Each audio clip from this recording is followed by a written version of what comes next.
c'est allé trop vite. Franchement, c'est allé très vite. Personne ne pouvait prévoir une trajectoire comme la sienne. Je pensais que ça allait faire un bon joueur de deuxième division, buteur en deuxième division.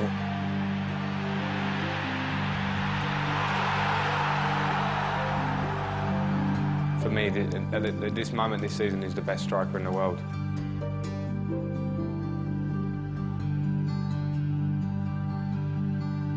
La fée du bonheur a dû se pencher sur son lit quand il était tout jeune. Il m'a dit, ne t'en fais pas, moi je deviendrai star.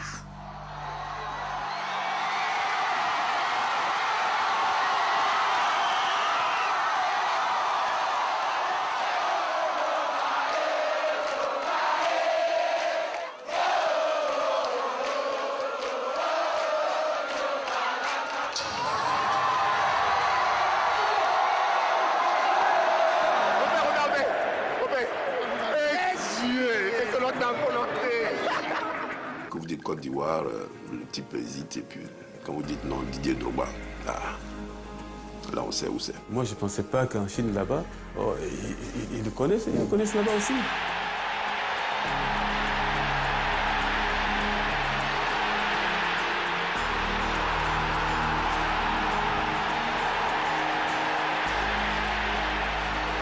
Tout ce que j'ai pu gagner, parce que j'ai gagné de l'argent avec lui, ça n'a pas de prix, ça n'a pas de prix. Derrière le joueur, il y a l'homme qui est impressionnant, qui est fascinant, moi je m'en lasse pas. Tu es à côté de lui, tu te sens fort, il rayonne de charisme, il te protège. On n'a pas le droit d'erreur, les gars.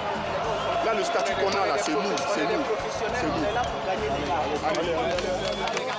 Tu ne peux que parler de lui avec fierté.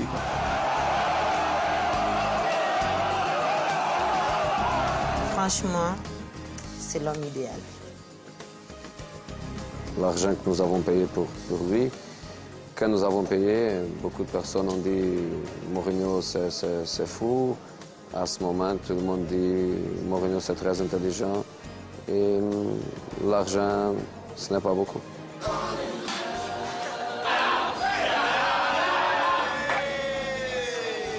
Que Dieu le bénisse encore abondamment et qu'il lui donne tout ce que son cœur désire, qu'il bénisse sa famille à jamais.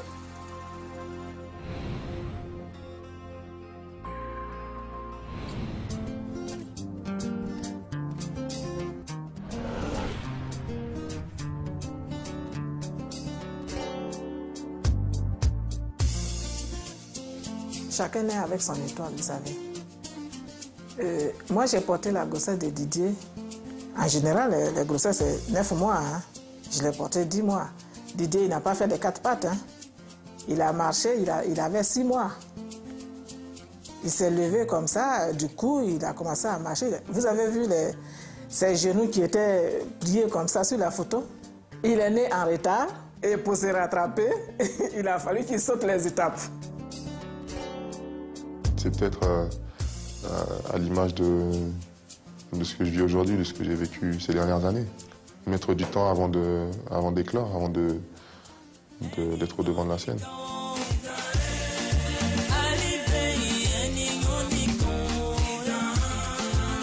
Didier, il jouait au foot partout, dans la maison, dans le salon, partout. On pouvait lui acheter un autre jouet, mais s'il n'y a pas le ballon, c'est comme si il n'avait pas reçu de cadeau. Hein. Comme tous les parents, Didier, on l'a mis à l'école. Pour nous, c'était pour faire des études et puis revenir un jour médecin. Mon père est né d'une famille pauvre. Il nous a apporté à nous un confort que lui n'a jamais eu. On n'a manqué de rien. Tout ce qu'on voulait, on pouvait l'avoir. Mais bon, on ne demandait pas l'inaccessible parce qu'on sait qu'on est nombreux dans la famille. Donc, mais c'était des choses simples, mais qui nous suffisaient énormément.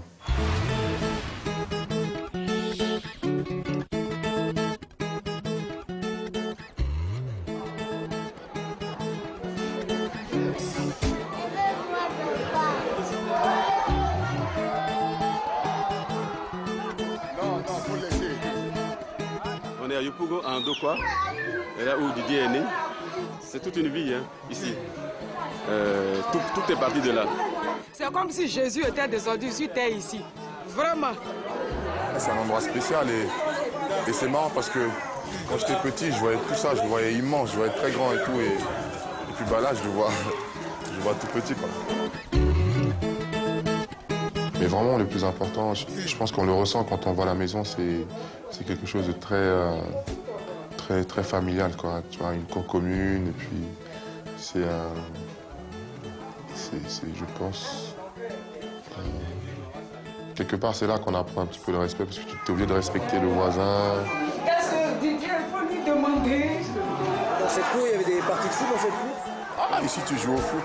Ici, il y a le midi, ça fait à manger là et tout. Donc, non, les parties de foot, c'était dehors.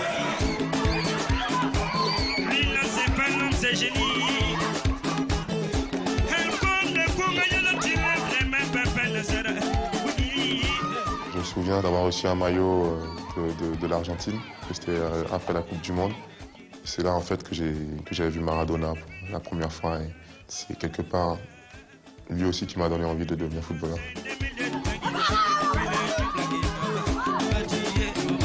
Il y a toujours des tournois dans les quartiers, il y a toujours un tournoi à faire. Et en fait, le général, les tournois, ils sont organisés très simplement. C'est des équipes et le trophée, c'est, je sais pas, une bouteille d'eau en plastique que tu coupes, tu renverses, c'est des trucs et tu mets des bonbons à l'intérieur. Donc tu achètes pour, je sais pas, 3 €, 4 € de bonbons, tu mets ça là et bon, ça te fait un trophée et la coupe est organisée, quoi. C'est des moments forts et ma passion pour le football s'est développée dans ces moments-là, quoi. Didier, c'est plus qu'un frère pour moi. C'est vraiment mon premier compagnon quand on était gamin. C'est très les caractères que je retiens qu'il a gardé. C'est son leadership et franchement datait depuis sa petite enfance. Quand on était gamin, il aimait toujours diriger les opérations. C'est Didier qui était toujours devant.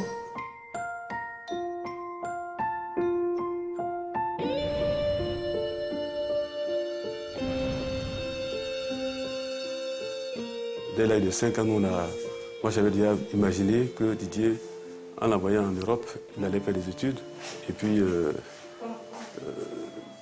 pour gagner sa vie plus tard. Quand je suis venu en Europe, la première des choses, l'idée qui m'est venue en tête, c'était de prendre l'enfant de mon frère, qui est Didier Drogba. Moi, je rêvais toujours qu'il devienne peut-être un footballeur.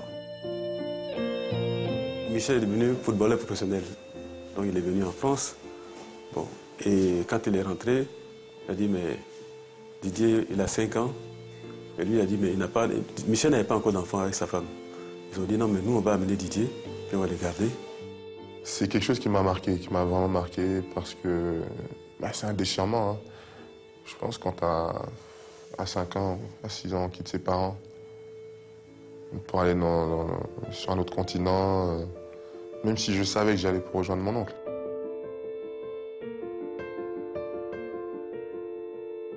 Pour moi, j'allais plus revoir mes parents. Et donc j'ai pleuré.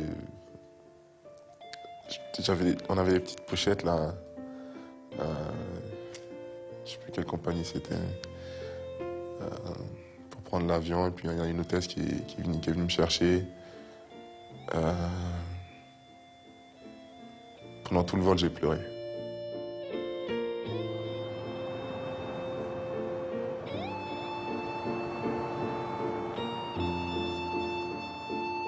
Ça a été dur, la séparation. Très dur.